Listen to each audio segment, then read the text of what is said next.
Hey everybody, welcome to Still Real to Me. Joseph shaking his head. I hit the wrong clip, Joseph. My fault.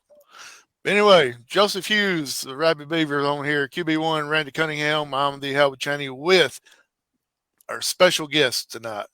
The, let me emphasize that again, the most successful man in the NWA, Carson B. Drake. Carson, thanks for joining us tonight, man. You're welcome. It's an honor and a privilege to have you on here, and I know. just having somebody on here that makes a little girl cry at a wrestling match. I mean, it's well worth having you on here. She, we can get into that, but she kind of led herself to that point. But it's whatever.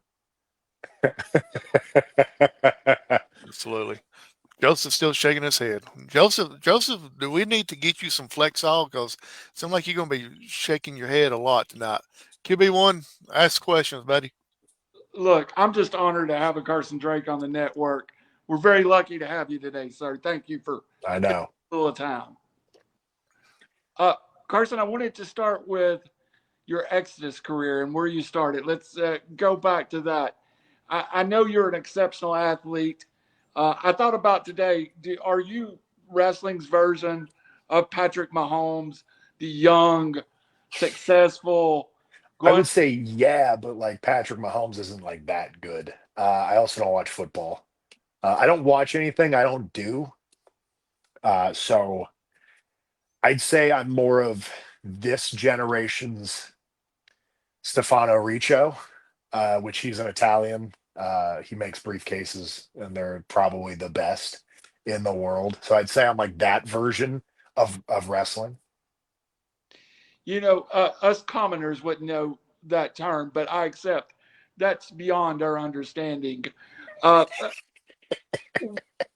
when I see you, I often learn facts. Uh, what's your background? I know you're a Californian and Yeah. you're just knowledgeable to us. Um. Well, I'm from Huntington Beach, California. Also lived in Long Beach. Parents also have a home in Venice, and then there's some other, just a lot of the West Coast. I won't say what high school I went to. It's private, the school, but also the fact of where I went. But played, did water polo for a while. We had a surf team. It wasn't really a team, but it was more of a class, surf class. Did lacrosse, volleyball for a very short period. Wrestled, played football for a very short period. Realized that football is stupid. Stopped playing it. Got back into wrestling and lacrosse. Uh, there's a couple others, but not as important as water polo, lacrosse, wrestling. Were they influence in the water polo world or the wrestling world that brought young Carson Drake to the forefront of pro wrestling? Um, I would say the fact that water polo is the hardest sport to play ever. Uh, not even a question. I played golf too, but that's more hard mentally, which is why successful people tend to play it. And I know that there's usually kind of a dichotomy of people that say stuck up rich people play golf. It just happens to be the fact that you have to be smart to play golf. But with water polo, it's like playing football and wrestling, but in the water. And also, you can't just play it at every single school. So it was just kind of cool to do something that not everybody else could do, Right. and be really, really good at it, which is kind of the reason why I got into wrestling.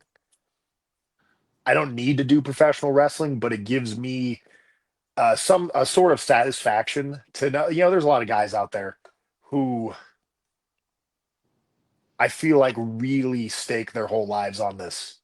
And I mean, the old say, they miss birthdays, they miss anniversaries, they miss funerals, whatever. And it feels kind of good. It's one of those things where I don't try half as hard as a lot of these guys, but I make triple the money. It's, I like a gosh, who's the guy? There's a lot of guys that which we'll get to at NWAJCP, and they're clawing. I mean, I accidentally walk back into the locker room sometimes, and I'll see dudes, and they're trying their hardest, and it makes me laugh. Joseph, we'll come to you after this question. There was we spoke at the latest JCP event where you did take the JCP heavyweight title away from one Silas Mason and a triple threat with Dalton McKenzie. And I asked you how you were doing, and you answered me, "This is too easy. You don't understand."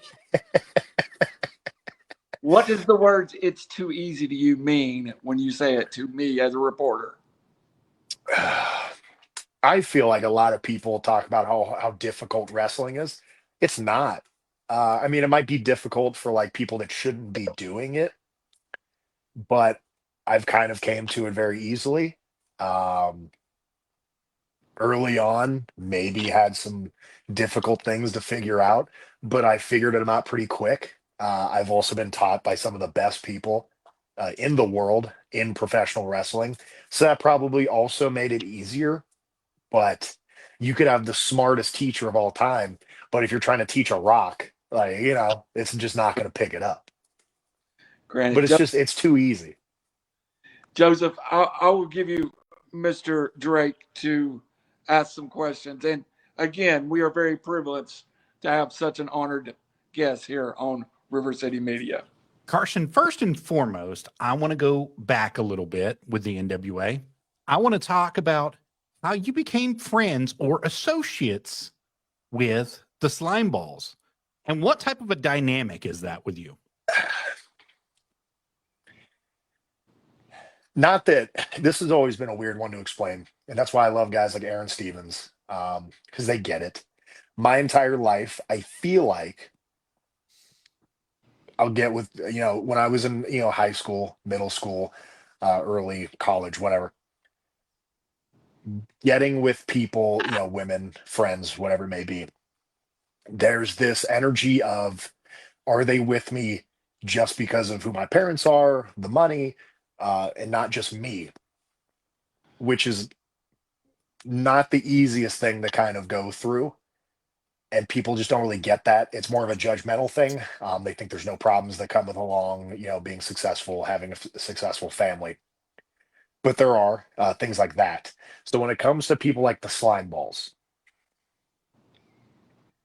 who aggravate me to no end, I know that they are not friends with me for the money because they don't care about money. Obviously, look at them. I've tried. I got them suits. This is actually a real story. I got them suits. And the second that we left the tailor after getting everything sized, they dropped them into a puddle of something. I don't know what it was, but they dropped them into a puddle of something, picked them up, put them on, wore them to an Exodus show.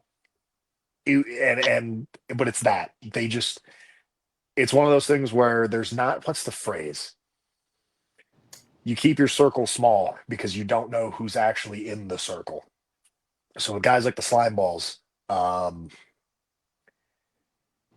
it's like when you get a dog, the dog loves you unconditionally. It's not just loving you because you feed it. It loves you because it's just what they do. Oh, come on, Carson. They were eating out of trash cans, out of Oscar the Grouch's trash can in Tampa a couple months ago. And you came along and decided to feed them. And I guess they got some sense of loyalty to you ever since that happened. If that's what it is, that's what it is. But I know they're not, I know they're not there just for the financial gain of being friends with me. You know, I've tried to take them out. Me and Aaron have gone out to nice, God, what's the name of the restaurant? I won't say because I don't want people going to, but it's in Tampa. And I love doing tapings in Tampa because we get to go to this restaurant every time. And we try to invite them, but they don't have clothes that they can physically wear to it. And I know that they're not using me because they've never asked me to buy clothes so that they can go with us. So it's one of those things. They're good friends. They're good friends because I know they're not using me. but they'll do anything for $1. They'll make you holler for $1. They don't do it for money. They do it just because I have never given them a single cent. I don't know, Carson. It doesn't seem that way when you're on camera with them. It looks like they respect you because of how you pay them and what you pay them to do for you. I don't know. I don't know if Aaron Stevens is paying something on the side, but I'm trying to think when the first time we met was. Gosh, what was it? I think it was at Exodus. I'm pretty sure. What were we doing? I don't even remember what we were doing, but I remember what it was. They used to have this really nerdy interviewer named Josh, and I had finished a match, and I think that we were all doing a backstage segment, and he started running his mouth to me after he had already ran his mouth to them, and I think they poured a jug of something on him. I don't know what it was, but it was yellow, and something about that really spoke to me. And it's almost like we're filthy rich. I think that's an apt term. That's a good term. Let's move forward a little bit. Now, I'm going to throw a little salt in the wound here, Carson, and I'm sorry that I've got to do it, but somebody has to be the real interviewer here. We saw recently that you lost that television title to Brian Idol. Explain it a little bit to us about how you feel and what you're looking for in the days to come. I didn't first off didn't lose it to Brian Idol. I cashed it in for a shot at the world title. And if you watch the match back, Tom Latimer cheated. So I went to Billy and I went to Joe Kazana and I went to Aaron Stevens and I said, hey, I think I deserve to have the TV title back, considering didn't lose it.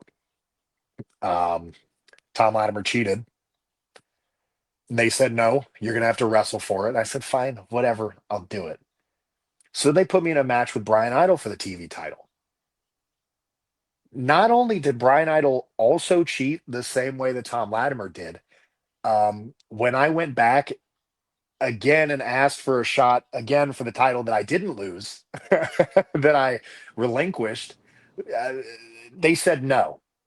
So I'm going to go a different avenue in the NWA, but I can guarantee you the next time I wrestle Tom Latimer for the world title, I will be the world heavyweight champion.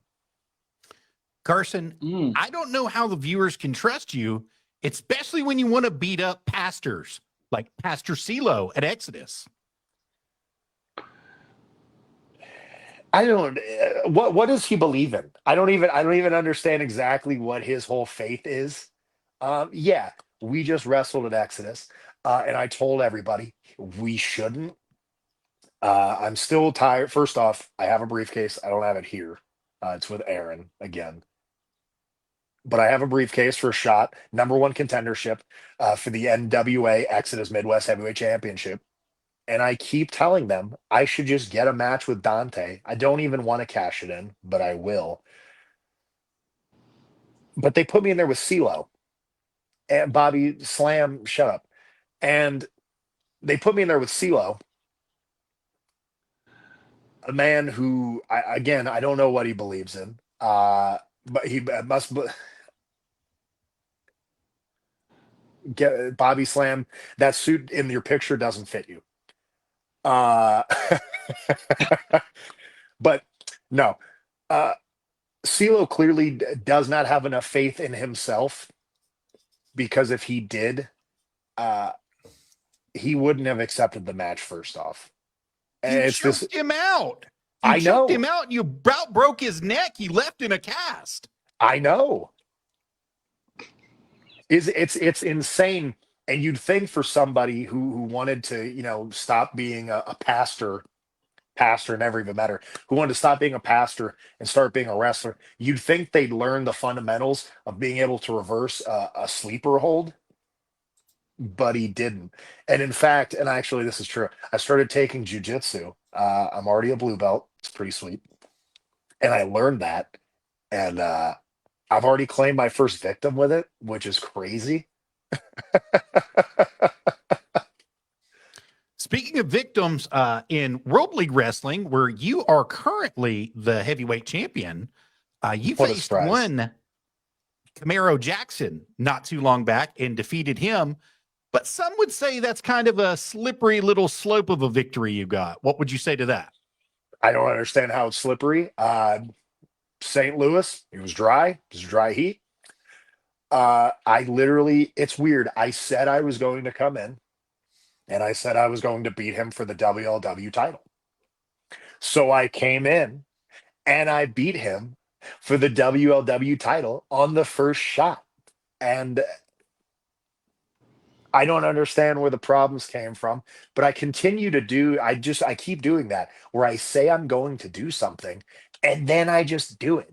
And it blows people's minds. It blew my mind, especially the way you won. I know that you're trying to avoid that and trying to push it to the side, Carson. I did nothing except beat him. I beat him. Oh, come on, Carson. Come on. Do we have footage? No. Because I do. If you go to my Instagram, it's Carson_Drake_. I promise you the footage is there. He walks backwards, crushed him. 1, 2, 3. I celebrated. I did nothing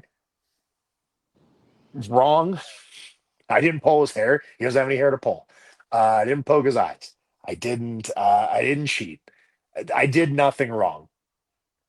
Carson, you're going to sit here and beat up a pastor and then expect everybody to believe that you did absolutely nothing wrong, and that you are just the smartest man, the wisest man, and the richest man, and the most successful man that the NWA has ever seen. Yes. And here's how I'll phrase it. Sure, somebody from Camaro Jackson's past came out and got in his business. But you know what? That's not my fault. Okay? If Camaro Jackson cheats on his girlfriend and then his girlfriend keys his car and something happens in the midst of that happening, that's not my fault. You know what I mean? No, So but just you like because this- he's a bad person, and Moses, who used to be a friend of his, me and Moses talk now all the time, and Moses tells me that he really wasn't that good of a person. And it's always the people who Camaro said that this is all Moses's fault, but it's always the people who say stuff like that in relationships that are usually the ones that weren't listening the entire time. And Moses tells me stuff that if they were a couple, Camaro would probably go to jail. I don't know. I mean, it was almost abusive, an abusive relationship. And Moses left, and Camaro kind of made him leave. And now Moses comes back and just wants to talk to him. And it's my fault? Yeah, okay, all right. All right. I think helped stir the pot a little bit on that one, though, Carson. I think what should probably happen is before Camaro Jackson decides to defend the NWA World League Wrestling Heavyweight title, he should probably get all of his personal business, figured out. Because when I go to the ring, I don't go to the ring with anything else on my mind besides the wrestling match. I don't burn bridges with other people. Touche, Carson Drake. Touche. Because I think you were on the same page with somebody named Dalton McKenzie at NWA JCP, and it seemed like you burn a bridge there to get that gold, to get that heavyweight gold. Burn a bridge with Dalton. I mean, Dalton have never been friends. He is probably the loudest and most obnoxious person I've ever met. Next to Uncle Jack, right? I can't. Okay, so here's my issue with Jack Vaughn, and then we'll get to Dalton McKenzie. My issue with Jack Vaughn is he sits in the back. He makes TikTok videos. Cool, dude. You and every 16-year-old do. And he expects everybody to think he's cool because he does that. Yeah, all right, buddy. Yeah, next time you get 1 million views on TikTok, you let me know about it and tell me how much money you made. Hey, Carson, he's that close, baby. Just that close. Yeah. But Dalton McKenzie, first off, if you remember, the Caldwell Cup tournament, I won the Caldwell Cup. You did? I beat Dalton, right? You did? So I should have wrestled Silas for the title in a singles match. And then Joe Kazana, first off, the president of the territories. I didn't vote for him. I don't vote in general, but Joe Kazana is such a terrible president of the territories. He almost made me vote for a woman. And the issue with that, and he does stuff like that where he just says, Dalton, you're just in the match now in a triple threat. Why? I want to know what's going on there. Well, let's just say Dalton McKenzie may have had a claim, especially since him and Jack Vaughn aren't able to fight for those tag team titles that they were promised over 6 months ago. I mean, why did that happen? I think somebody tucked and run on them. I think they were called the Blockbusters. Do you remember that, Carson? I don't know who the Blockbusters are. Oh, that's the British dudes. Yeah, I don't like them either, particularly. But, tag team champions. Well, you just spoke about it a little bit. You said that you're not really a particular fan of one Joe Kazana. And do you think that those words will come to hurt you, especially going live and talking like this in front of thousands of people to hear those words? You know what? I bet Joe Kazana will retaliate. And that's why I didn't vote for him. Because he's the type of person where somebody is just speaking their mind and he's going to go and attack them. I mean, let's pretend for a second that if somebody were running their mouth and then the president came and started punishing them for it, wouldn't everybody think that's kind of wrong? But Joe Kazana can do it. Yeah, right. Well, Carson, I think you have a point, and I think there's some other people who have pointed this out here recently. No, I do have a point. I think Dalton McKenzie, I think Jack Vaughn, I think AJ and KC are in Joe Kazana's pockets. I think Joe Kazana is giving them preferential treatment because there's no way Dalton should have been in that triple threat. Jack Vaughn shouldn't even be they shouldn't even have gotten a tag team match because let's not forget, he won that in a ladder match for tag teams. Dalton went in by himself, wasn't a tag team. So there's just consistent preferential treatment for Dalton. I want to know what Dalton and Joe have kind of in cahoots. I'm going to say this, and I mean no disrespect to you, sir. Maybe Dalton makes the money for him. You ever think of that? I just don't see how that's a thing because I am, but I understand that. Now, we spoke about it a little bit earlier. We were talking about Wrestling for a Cause Chattanooga, and you were at Metrotham Con, and you got to defend your titles, multiple at Metrotham Con against AJ Kazana. Tell us a little bit about that, sir. I mean, what else there to? I beat AJ Kazana. I was defending the NWA World Television title. I was also defending the NWA World League Wrestling title. I put them both on the line, and I beat AJ Kazana. Is that what we're going to go with, sir? I don't know. I wrestled Brian I relinquished the title, so clearly I beat AJ. Which, by the way, can we just remember who put AJ in that match? Again, it's back to Joe Kazana. That's very true. That's very true. And I see where you're going with it. And I think Plunky mentioned it as well a couple days ago on his social media where he was talking about special preferential treatment to the boys, the Kazana boys. And I'm starting to have my eyes opened here a little bit, Carson. And I think that they're trying to stack the cards in their favor.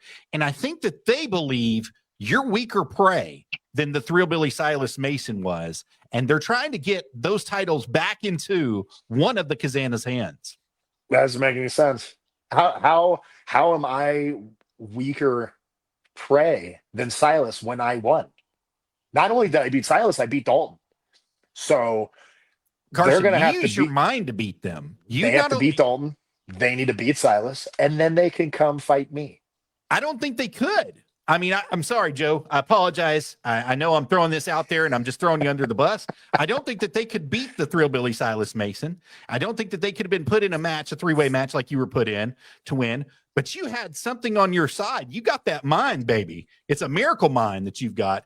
And you waited till just the right time to strike. And not only did you strike, you capitalized. 3.9 GPA. What can I say? I'm not an idiot. Very true. I'm going to throw it back up to Mr. Howie. Mr. Howie, you got anything, sir? Yes, I got a few things. Mr. Drake, is it okay if I call you Mr. Drake? Yeah, that's what a couple people call me. Okay. It seems like to me when you in high school, you quit a few sports, and I I look at didn't it. quit I didn't quit a No, few no. sports. Let me finish. Let me finish. It seemed like you quit a few sports because you were so much better than everybody else that they kind of pushed you out. Let me think. I did. Trying to think of which ones I had lettered in. With lacrosse, I did all four. Wrestling, I did all four. Water polo, I did all four. And those are all different seasons of the year, which is great. The other ones, like golf, yeah, there were some small issues there. Whatever. Football, I just stopped doing it because everybody that played football was an idiot. Um, and I'll stand by the fact football is one of the dumbest sports out there. People who do it are stupid. What are we doing? I guess when you're in high school playing all these sports, you probably got a room full of trophies by everything that you won. My parents do. I don't keep any of that. I'm just not the person to show off trophies of what I've done. My parents keep them, and it's probably I don't want to say they have like a room, but they have a separate room in one of the houses. But yeah, So let's get to, I want to touch on the high school a little bit. Let's go to your professional career now.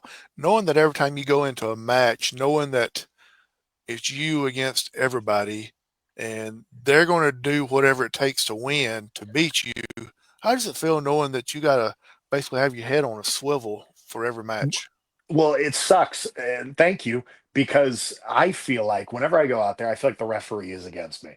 Um, I feel like the guy I'm wrestling is, I don't know why, but I feel like every time the guy I'm wrestling is allowed to break rules, that I would get yelled at for.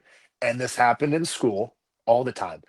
I would get yelled at for something that some stupid other kid could do and not get yelled at for. And I never understood it. But when I'm in the ring, for some reason, when I do something, I get called out immediately. The other guy does it. They don't even get talked to. Yeah. Mr. Drake, it's one of these things that if people would really watch you in the ring, they would say it's basically a handicap match every time you're in there because it's basically 2-on-1, 3-on-1, Yeah. everybody against you. I mean, And I don't get it. I have to sit in my own area. First off, because small circle again, but I have to sit in my own area because I don't understand it personally. You could ask pretty much anybody. I'm a really cool guy. I give advice. I'm super nice. I'm funny. But for some reason, so many people just have this weird thing against me. I don't understand it. Because you make children cry on a nightly basis. And you take I away didn't their joy of life. I didn't know.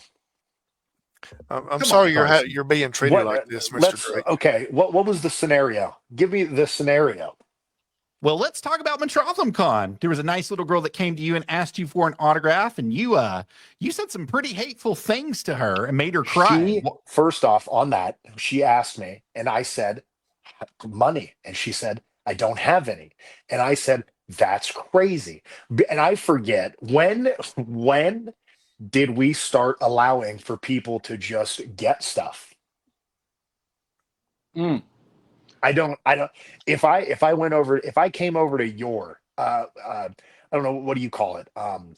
Trailer. If I came over to your trailer and I asked you, hey, can I have your TV, the wind up, you would, and I said for free, you would go no.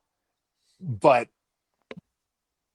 I'm the bad guy because I First of said all, it'd no. be the nicest trailer you had ever been in, Carson Drake.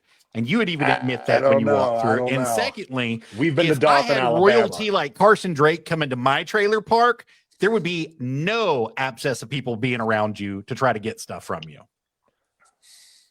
But again, this girl, I get it. She started crying. The issue I had with her is that they made the entire night about her. It wasn't about her. I was in the main event. She went again. It's like 7:30. They got her on the mic. She's a 6-year-old girl. What has she done to deserve to be on the mic? She Okay. survived cancer. So is Have you Jack fought Vaughn. something like that? Have Listen, you ever fought something and got over something like that? yeah, I fought Silas Mason and Dalton McKenzie in the main They're not event of cancer. NWA JCP. Oh, come on. And I Come on, beat Carson. them. My aunt was a cancer, okay? She was born during August. But you don't see me walking out there and going, oh, check this out. Here's the thing. I went out there, and even though that little girl cried and everybody in that crowd wanted to kill me, again, I don't get it because they didn't get the whole story. I still beat AJ Kazana. Potato, potato, Mr. Drake. Potato, potato. QB1. Potato isn't a thing. Potato is something stupid people say. It's just potato. I want to ask Mr. Drake what he did with the Caldwell Cup, which we haven't addressed with all your championships. I'm personally very fond of the Caldwell family and their legacy to wrestling in the state of Tennessee. You are the first Caldwell Cup winner. I'm going to be the only Caldwell Cup winner because when it comes around next year, I'm probably going to win that one too. But the Caldwell Cup, it's actually really funny. I actually keep it. And Joe Kazana has to fly it in every time. And it costs him like $250. I could check it and just bring it myself, but I find it so funny when he has to pay the bill on that. Do you also you were talking about Mr. Kazana's biased last event, JCP event? Did you notice that KC had a Mid-American Heavyweight Championship match with the man Jack Bond as the referee? AJ Kind of seems like they're stacking the deck against Jeremiah Plunkett, which, by the way, Jeremiah Plunkett, a 10 out of 10 wrestler, one of the best to ever do it. And they're going to stack the deck. I get why they'd stack the deck against Jeremiah Plunkett, first off. Well, on the same card, AJ Kazana got a NWA World Junior Heavyweight Championship match off a scale that was provided before the weigh-in and wrestled Alex Taylor. Were both of those matches, in your mind, examples of what you call the Joe Kazana effect? You know what? If AJ Kazana is a junior heavyweight, then my aunt has wheels and handles because she must be a bicycle. Interesting. Hey, before we go any farther, there's one thing I wanted to ask you. Great points on both of that. Your appearance in the ring, your wardrobe that you wear in the ring. I find it reminds me of stuff. a young Roddy Piper also wore stuff like this in the San Francisco area. Were your designs made by designers, or was it something inspired by what other wrestlers had wore in earlier periods? So Roddy Piper, overrated. But all my gear, Aaron Stevens knows a guy who does the design for my gear. And then it gets sent off to somebody else. They make it. And then it goes back to me. So all my stuff is done through, I don't like going over gear. It's weird. So this is funny. I found out, I guess I knew this was a thing, but it's really impractical. So most people, they buy clothes, they go to, I don't know where I don't know where. I go to Bell. Yeah, people go to Walmart or Target. I don't know. I just never have. It's always been a thing of like my stuff just gets delivered. So as a kid, I never went to a store. It got to me, and sometimes I would try it on, and then we would send it to not to the company. Or if we went into like a suit shop, we would go in, they would tailor it to me, and then I would leave. But I've never, I never like went shopping for clothes. There was always a person that kind of measured me, checked what was in style, and then it got delivered. Same thing with like Christmas trees. I found out like 2 years ago, 3 years ago, that people don't get their trees delivered and decorated. I don't myself. Yeah, people go and get them, which is I don't understand, because how do you get the tree in the car? But most people don't do that. We've always gotten it delivered, and it's either pre-decorated or somebody comes and we pay them to decorate it. Mr. Drake, a question about Exodus Pro. I know it's a the beginning of the story, maybe there with you in this career in the NWA. Were they people that influenced your career at Exodus Pro, or spent extra time with a young Carson Drake as he prepared for his future in the NWA? Early on, EC3 was one of those guys, and I think me and EC3 have a lot in common. We're both good looking. We're both in great shape. We're both horribly wealthy, as much as he won't admit it anymore. But and then it turned into Aaron Stevens, who we talk every single day. Uh, I kind of I sit under the learning tree of two of the smartest people in the world. But I would say EC3, Aaron Stevens have kind of molded me into what you see now in professional wrestling. One last question, and then I'll go down to Mr. Howard. I want to go back to your high school career, like Howie had done earlier. That it's been said that for a normal person to look under the water in a water polo match would shock them by the violence and the contact under the water. Is it that violent under the water in a water polo? Okay, so it's actually pretty wild. I've seen guys drown. Um, you'd be surprised what you can do in water that people can't see from above, and that you can just get away with. Uh, it is again not only one of the most violent sports there are, because of the water. That's one of the hardest parts about it, and it really turns you into almost like a super athlete. Mm. Again, water polo, lacrosse, two hardest sports there are. But I also Before I turn recognize, you over, you I also found out, by the way, in where was it? We were in Alabama, I think. Water polo isn't a thing everywhere. I found that out. yes, I found out some people don't know how to swim. yes, Like there are people out there that yes. don't know how That's to swim. You before I hang turn out you over with to two Joe. of them. But The slime balls know how to yeah, I swim. Oh, question the come slime on. balls to swim. Well, I your think. face lit up under the water. Or do you enjoy the sheer contact and violence of a sport? Do you enjoy the violence of pro wrestling? Yes and no. Uh, I hate getting hit. It's it angers me to no end. I will say the one thing that sets me off more often than not is when people touch my hair. Mm. That it's getting hit in the nose, and when people touch my hair.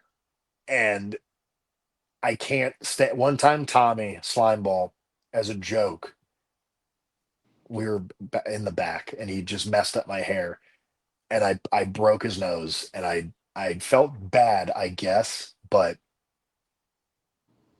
it was fine. He didn't care. He rubbed it all over his face, fixed it. He's weird. He poured lemon in his eyes. Like he took a lemon on Cooking with Carson. He took a lemon and squirted it into his eyes. So he doesn't care really about anything. But I can't stand it.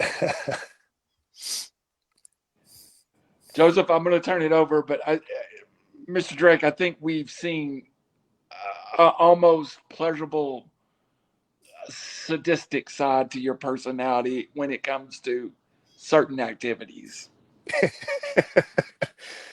I think I keep it pretty even keel. I think I do pretty good at not losing my temper. Yes, yes, sir. Joseph, will you take off with this conversation? So you think you do pretty good at not losing your temper, Mr. Drake? Is that correct? Yes.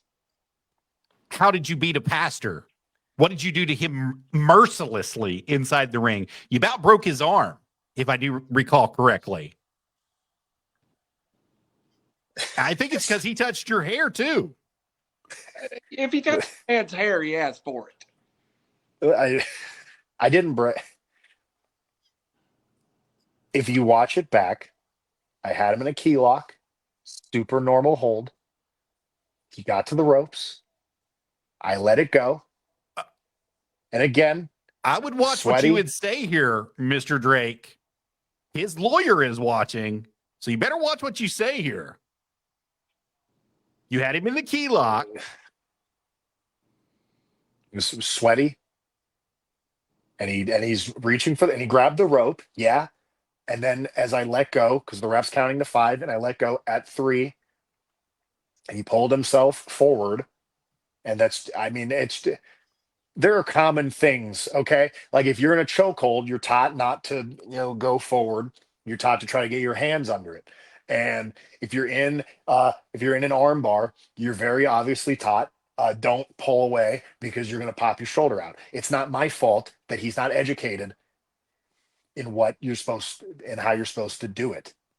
I'm going to encourage all the fans out there to go back to the YouTube page and watch the live territory showcase of NWA Exodus Pro Watch the Throne, starting at 2 hours, 12 minutes, and 53 seconds, where Mr. Carson Drake comes out and see exactly what happened. Because I'm telling you, you've been hanging around with some slimy people, and that's one of the slimiest things you've ever done inside the ring. I didn't get DQ'd for anything I did. Because he didn't see it. The referee was right there. There are no rules against any of it, anything that happened. I didn't cheat that entire match. The entire match, you didn't cheat not once. No. Okay, we're going to go with that. I'm going to let you slide on that one this time, Mr. Drake. But remember, in the future, it may not be Pastor CeeLo you might be facing. It might be EC3. It might be Cristiano Ronaldo. It could be EC3 3 times. It could be the real Jaguar Warrior, Dante Casanova. So isn't it crazy? I don't know. And okay, another conspiracy. Isn't it weird that EC3 continuously protects Dante Casanova?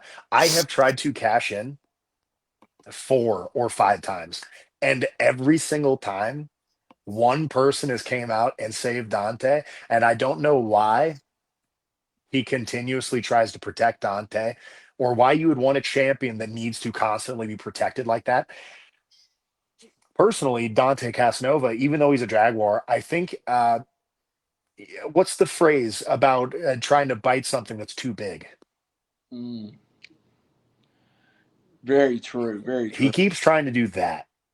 And I don't know why EC3 keeps getting involved in it, but he does. Well, Carson, your eyes might be bigger than your stomach on this one. I'm just going to fair warn you, because Dante Casanova does not take lightly to threats. And you know that. You know that just like I do. And he's up for a fight. He's up for a challenge anytime. Is he? Because I keep saying I want him, but he refuses to wrestle me. I don't get it. But instead, I have to wrestle Pastor CeeLo again. But do you think it might be because you like to sit at ringside and have your fancy $200 meals and sit and watch things that happen? They shouldn't have offered the Emperor's package if they didn't want somebody to buy it. I'll give you that. You've got me on that one. But that still does not because I want allude. to take the day off of a show. I'm the bad guy. Carson, you didn't take the day off of that show. You actually got involved in that show. Dante threw. He was wrestling AG. He threw AG into the table. I had not touched him because had I touched him, he would gotten DQ'd. He didn't get DQ'd. He threw AG into the table and got me involved. But why am I being punished? I'm sitting in my car at a red light, and a man comes up to me with a gun, and I'm in trouble for shooting him. That's insane. Have you ever heard the term guilty by association? I don't associate with Dante Casanova. No, but you associated yourself outside that ring to make your presence known to intimidate him, and he was sending a message to you, sir. I think it got received loud and clear. Look, it's not my fault men are intimidated by me, first off. And if you're not, let Mr. Drake cash it in. Don't protect him 4 or 5 times. Let the man simply cash in his briefcase. I know me and EC3 have our problems. We've been going at it since the first time I got to Exodus. But maybe after I win the NWA Midwest Heavyweight Championship, EC3 can wrestle me for it. Carson, I know that you're a businessman, an international businessman, and you have your own business that's working through your pro wrestling tees, and you are all the time trying to get people to buy your merchandise. And you even got some new stuff that's over there. You've got some I Hate Carson Drake shirts. You've got I Take Candy from Babies. You got the Ha Ha Ha It's Me. You've got several different versions of that, and you got the money that's going on here. Most of my merchandise is now on nationalwrestlingalliance.com /the shop. But that is some, I forgot that even existed actually. But yes, that is up there. Well, tell us a little bit about it because especially this fun one here after you try to defend yourself. I take candy from babies. Do you support childhood obesity? I don't support child abuse. It's not child abuse.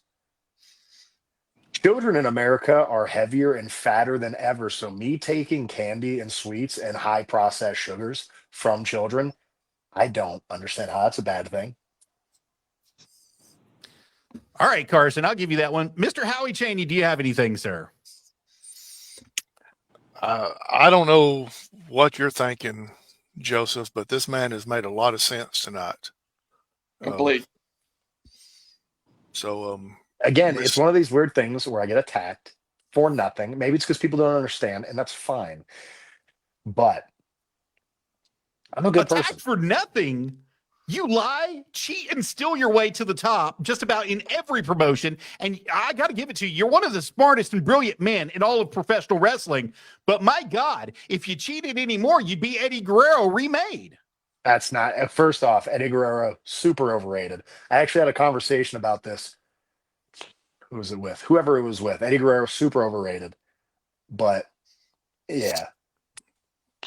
Mr. Drake, I'm sorry the way you're being treated by the person down in the lower corner down there. But I do have one question about this. He keeps on bringing up the pastor breaking the pastor's arm. Did the referee? He had a dislocated shoulder. It wasn't broken. Yeah. Well, he did it to himself. Did the referee ever disqualify you or tell you to stop because it was illegal? Did not. Because it's not illegal, first off. So in the rules, the match could have been thrown out had CeeLo given up, and so we'll give him that.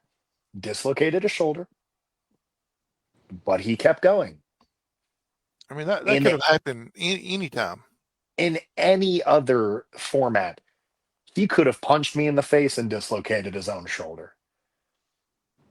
And then the match could have been thrown out, and I would have won. But you know what? In Pastor CeeLo, dislocated shoulder, keeps going. That's a warrior. We have a comment here, and I'd like to hear your... I bet we do have a comment. Yeah, and it's from one Bobby Slam, unfortunately. So I would like to hear your response to this. Carson Drake is the Tom Brady of wrestling, deflated footballs and all. The whole Deflategate thing wasn't real, first off.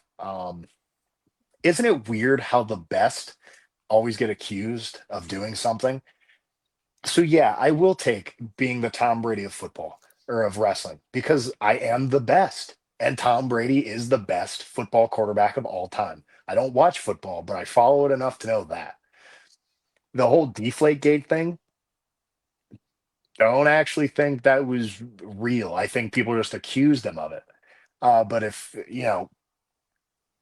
if I got accused of things all the times, like Joseph's trying to do, I wouldn't be the best. Or maybe I am the best because I get accused of stuff all the time. Who knows? But isn't it weird? Isn't it crazy that people don't ever accuse guys like name somebody that's not good? There's so Carson many. Drake. That's not true. Do the Casanas ever get accused of anything? No, not saying anything. But you got guys like Gaston LaRue, not good. He doesn't get accused of cheating. He doesn't get accused because he doesn't win. Um, you got guys like there's a towel boy at Exodus. He doesn't get accused of cheating because he's not good. You got guys like Dante Casanova, who's never been accused of cheating, probably because he's not that good. Isn't it weird how the best just get accused of holding other people down or cheating or Well, Carson, you're not making very many friends here. And I know Pastor CeeLo is going to be out of action for a little bit of time, but he's got a really, really big friend in Pretty Boy Smooth. Are you afraid that there might be some retaliation from the church's money? I wouldn't be surprised if there is, but again, why would he? I mean, you heard Why, his like, friend. all right. So people hurt my friends all the time. Your two friends are slime balls. Listen, if I was PB is a smart guy. Okay.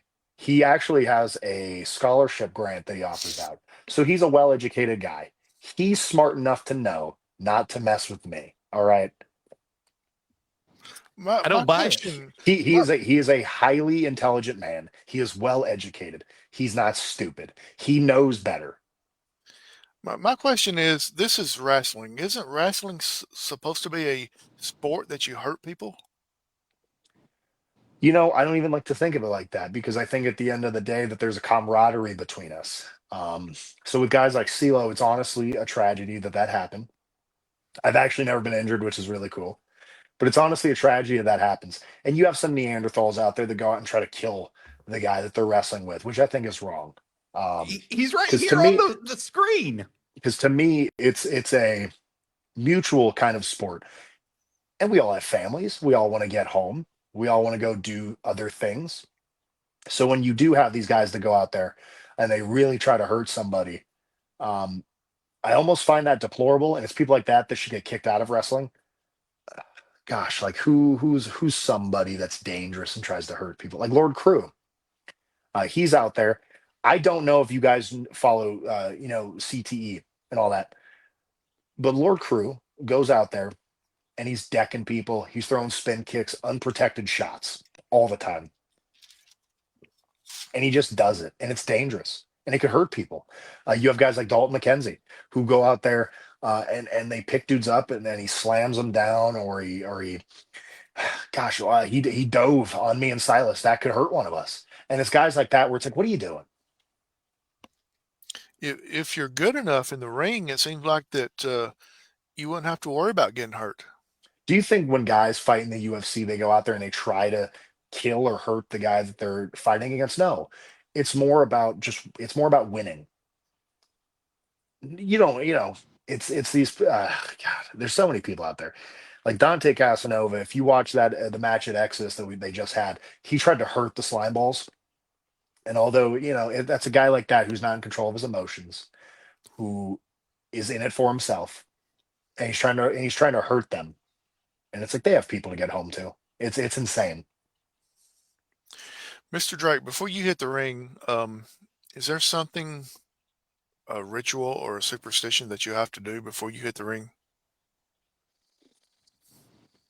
No, I usually see a lot of dudes warming up, I kind of just put my cocoa butter on and I just walk out. It's really weird. I've seen dudes, they got the headphones on, they're doing 100 push-ups, 100 squats. I don't even I don't even stretch. I just walk out there. I bet if you could time it right, you could just pull up, get out of your car, walk in, Yeah. do the match, and then you're done. And if I just showed up in street clothes, it would be better than a lot of these guys' gear. Isn't it crazy? I've asked a lot of other wrestlers this, and I'm going to ask you this just because I don't want my streak to be broken. And I know you're not going to have the answer to this, but what is your favorite Waffle House meal? Somebody asked me this a while ago. I haven't. You probably don't even know what a Waffle House He is. doesn't if I eat had to with guess. peasants like us. I don't know Well, why no, you're even asking him. I know it. I know what it is. It's like how do I describe it? I've been told it's like Denny's. Very Uh, much. It's like I'm really surprised you knew what a Denny's was, to be honest. uh, well, I know what Denny's. Okay, funny. Okay, fun story. So there was a Denny's. Where was it? It was like a block away from. I was like 12. There was a Denny's, and my parents got it closed down. I don't remember what happened exactly. It was like a waitress said something, but my parents got it closed down, and then it got turned into something else. So that's why I know what Denny's is. But I was told by the dude. His name's Malcolm. What is he? Because I was like, name a restaurant. And he said Denny's. I said, okay, cool. So it's like a food place. I don't know, probably egg whites and milk. If they sell that egg whites and milk. I would assume that they do. Um, Try that. uh, Mr. Drake, I'm so sorry, but we have one more comment from Bobby Slam. We'll pull it up, read it real quick. You can comment if you want. Carson is almost always late walking out. He doesn't want to walk away from the mirror. I'll give him that. It's actually kind of tough. Well, and I actually I get talked to about it time to time, or I'll lose kind of track of thought because I'll see like my reflection.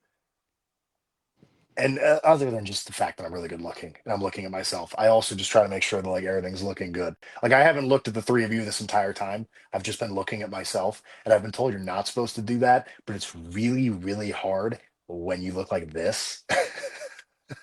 Mr. Drake, I don't blame you. I ain't took my eyes off you since you came on here. But anyway, QB1.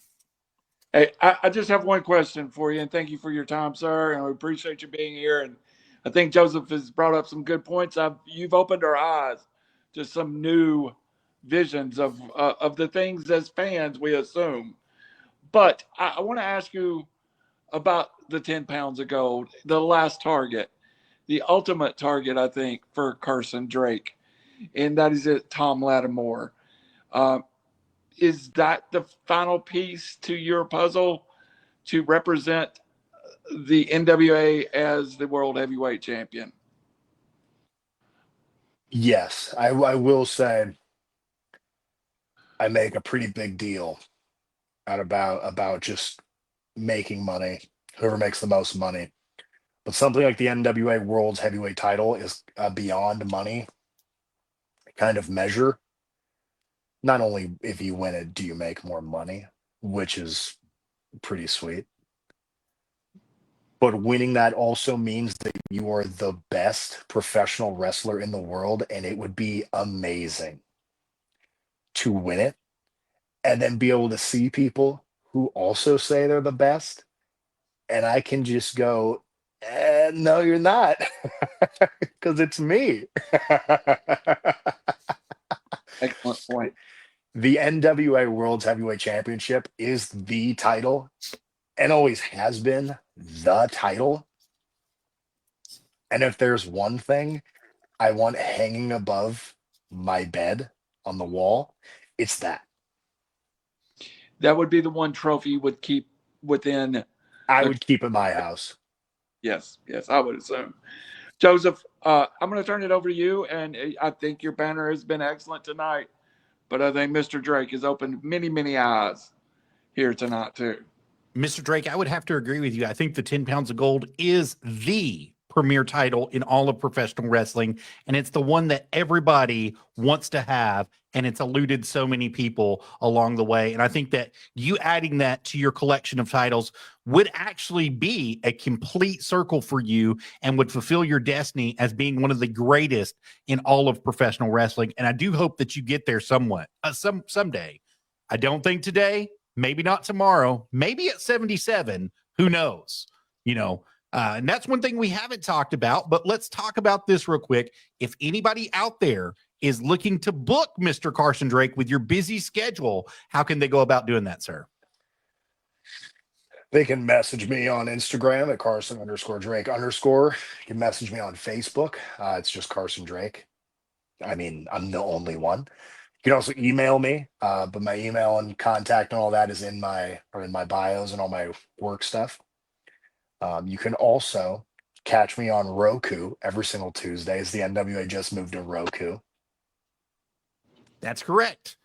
And as they're catching you on the Roku channel with the NWA and they can see all your work, all your great body of work that you have, is there a particular match that you would consider your greatest with the National Wrestling Alliance? I do have a great body. I would probably say the match with me and Tom Latimer, other than the fact that he cheated at the end, I would say it was my closest to becoming NWA World Heavyweight Champion. Awesome. Or you can go back. It's on demand.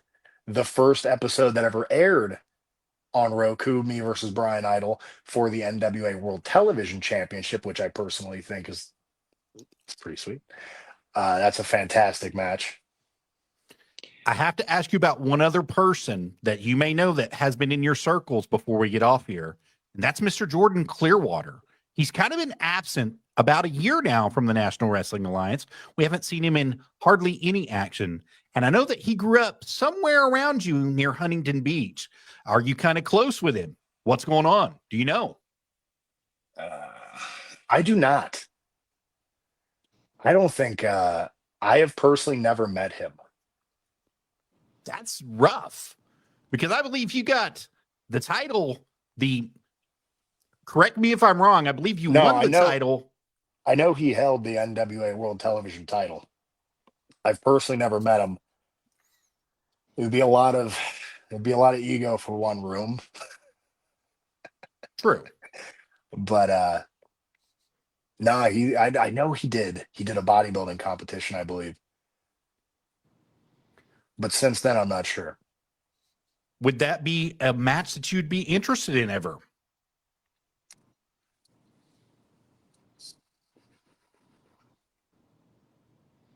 I mean, think about it. Carson Bartholomew Drake versus the Golden Boy, Jordan Clearwater. I am interested in one match, and that is it. I'm not one of these people that has a 1 through 10 list of people they want to wrestle. I want to strictly wrestle whoever is the NWA World's Heavyweight Champion. Great answer, Mr. Drake. Great answer. And on that, I'm going to turn back over to Mr. Howie Cheney. Thank you, sir, for being here tonight.